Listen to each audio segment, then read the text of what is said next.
ओम श्री नारायण नमः। आज आप सुनेंगे इंदिरा एकादशी की व्रत कथा।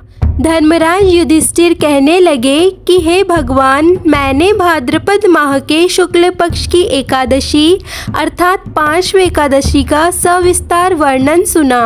अब आप कृपा करके मुझे अश्विन माह के कृष्ण पक्ष की एकादशी के विषय में बतलाइए। इस एकादशी का क्या नाम है तथा इसके व्रत का क्या विधान है? इसका व्रत करने से किस फल की प्राप्ति होती है? भगवान श्री कृष्ण कहने लगे कि अश्विन कृष्ण एकादशी का नाम इंदिरा एकादशी है। यह एकादशी पापों को नष्ट करने वाली तथा पितरों को अधोगति से मुक्ति देने वाली होती है। हे राजन, ध्यान पूर्वक इसकी कथा सुनो। इसके सुनने मात्र से ही वायपेय यज्ञ का फल मिलता है। प्राचीन काल में सतयुग के समय में महिष्मती नाम की एक नगरी में इंद्रसेन नाम का एक प्रतापी राजा धर्मपूर्वक अपनी प्रजा का पालन करते हुए शासन करते थे। वह राजा पुत्र पौत्र और धन आदि से संपन्न और भगवान विष्णु के परम भक्त थे। एक दिन जब राजा सुखपूर्वक अपनी सभा में बैठे थे तो आकाश मार्ग से महर्षि नारद उतरकर उनकी सभा में आए। राजा उन्हें देखते ही हाथ जोड़कर खड़े हो गए और विधि पूर्वक आसन व अर्घ्य दिया। सुख से बैठकर मुनि ने राजा से पूछा कि हे राजन, आपके सातों अंग सकुशल तो है, तुम्हारी बुद्धि धर्म में है और तुम्हारा मन भगवान विष्णु की भक्ति में रहता है। देवर्षि नारद की ऐसी बातें सुनकर राजा ने कहा, हे महर्षि, आपकी कृपा से मेरे राज्य में सब कुछ कुशल है तथा मेरा यहाँ यज्ञ कर्मादि सुकृत हो रहा है। आप कृपा करके अपने आगमन का कारण कहिए। तब ऋषि कहने लगे कि हे राजन, आप आश्चर्य देने वाले मेरे वचनों को सुनो। मैं एक समय ब्रह्मलोक से यमलोक को गया।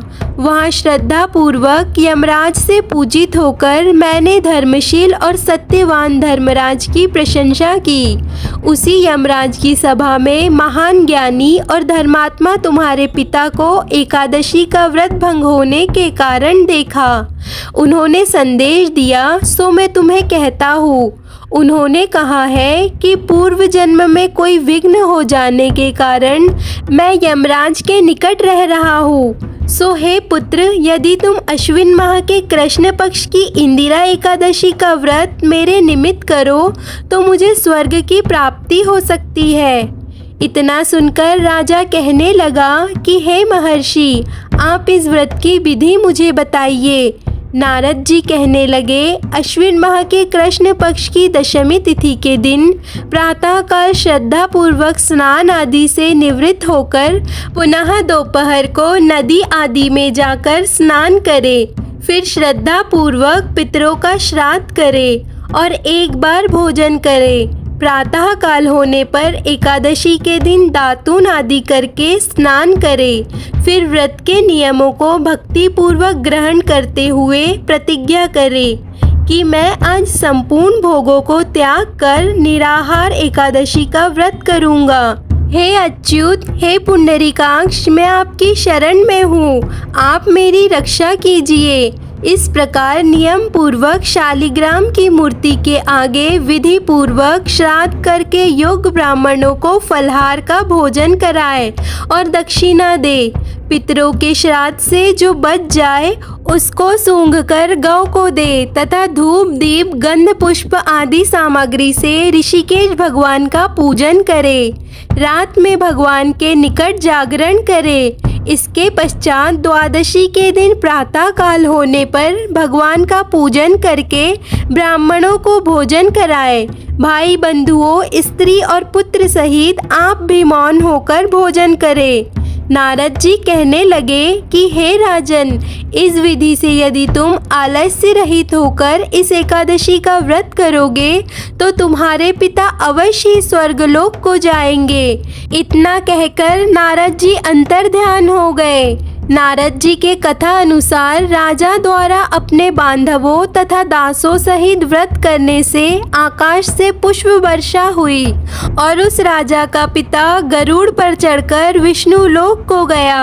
राजा इंद्रसेन भी एकादशी के व्रत के प्रभाव से निष्कंटक राज्य करके अंत में अपने पुत्र को सिंहासन पर बैठाकर स्वर्ग लोक को गए। हे युधिष्ठिर, इस इंदिरा एकादशी के व्रत का महत्व मैंने तुम्हें कहा। इसके पढ़ने और सुनने से मनुष्य सब पापों से छूट जाते हैं और सब प्रकार के भोगों को भोग कर वैकुंठ को प्राप्त होते हैं। इसी तरह की और भी कथाओं के लिए चैनल को सब्सक्राइब कर लीजिए। और आज की कथा आपको अच्छी लगे तो कमेंट में जय श्री हरि ज़रूर लिखें और वीडियो को लाइक कर दीजिए।